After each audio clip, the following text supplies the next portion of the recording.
So on these, the plates are approximately half full.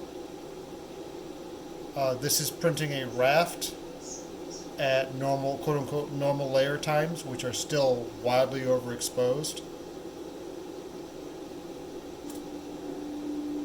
Overexposure stems from needing to stiffen up supports.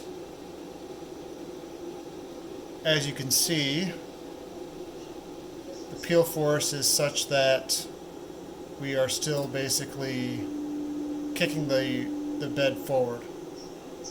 So it is just pivoting now. It's pivoting at the bed base. I'm seeing a gap, which means that could be tightened, probably, and that may be part of the issue.